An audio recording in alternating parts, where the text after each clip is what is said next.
Veicot mājā pamatīgāku remontu, ir jāmaina arī logi. Kā to pareizi izdarīt, arī mūsu šīs dienas stāsts.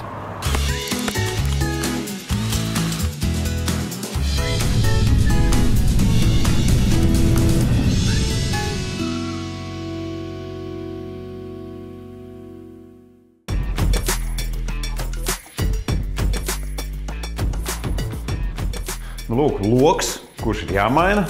Viss tieši tā kā parasti tas ir dabā. Kas ir jāņem vērā, nonākot šādā brīdī? Tagad mēs izņemsim ārā logu. Parādīsim, kā energoefektīvi iemontēt jaunu logu iekšā, izmantojot Penosilu produktu. Jebkuram logam montēt iekšā, tad viņu piestiprina pie karkases. Vajag pirmkārt siltumizolāciju, un to siltumizolāciju vajag pasargāt no mitruma, izmantojot no iekšpuses tvaika necaurlaidīgu logu lenti, un no ārpuses parasti arī izmantojas tvaika caurlaidīgu logu lenti. Bet šajā gadījumā mēs redzam, ka te ir tā saucamā 4. daļa, un nav iespējams pielīmēt logu lenti ārējā. Tāpēc arī šajā gadījumā mēs izmantosim pašu uzbriestošu logu lenti. Viņa uzbriest saskarā ar gaisa mitrumu. Tā kā aizpilt to spraugu. Un arī izmantos tvaika caurlaidības punkts.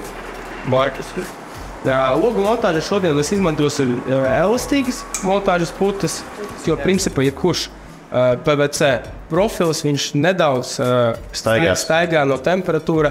Ja, piemēram, ir kaut kāda saulaina puse, tad arī tas profils, brūnais profils var, piemēram, staigāt vairāk nekā baltais. Logu lenta, tā ir iekšpusē logu lenta, tvaika necaurlaidīga, kā hidroizolējuša logu lenta. Kā tu redzi, šeit ir līmes kārta. Te var pamēģināt nolīmēt. Jā, tad novalkamā līme ir ļoti stipra. Un skaties, otrajā pusē arī ir līmes kārtā, bet tikai vienā pusē. Jā.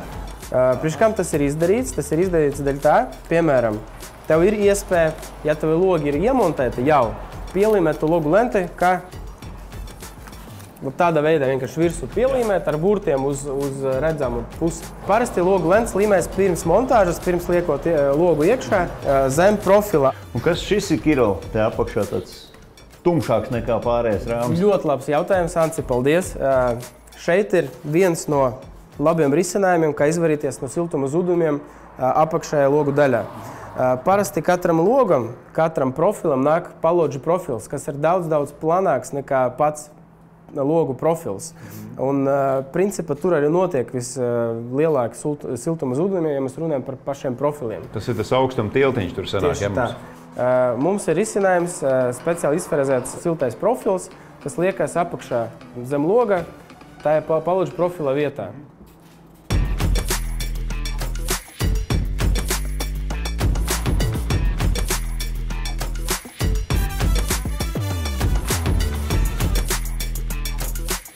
Labie vīri, kā uz burvju mājienu, ir ielikuši logu. Un es redzēju, ka šajā procesā notiks midzināšana un arī ailes apstrāde. Kāpēc tas ir tik nepieciešams? Jebkuram poliuretām putam otrais komponents ir gaisa mitrums. Un, lai putas labāk polimerizējas, tāpēc arī vajag apsmidzināt mēsgļus nedaudz ar parasto mitrumu. Pirms logu lenču pielīmēšanas arī tika izmantot speciāls grunts, kurš uzlabo saķēri starp karkasi un logu lenti. Es ieteiktu jebkuras šķirbes aizpildīt ar hibrīdu polimēru, tas ir līme hermētiķis. Viņš gan līme, gan hermetizē visas miesas, visus materiālus, kas ir ļoti labi piemērots tieši logu montāžas darbiem.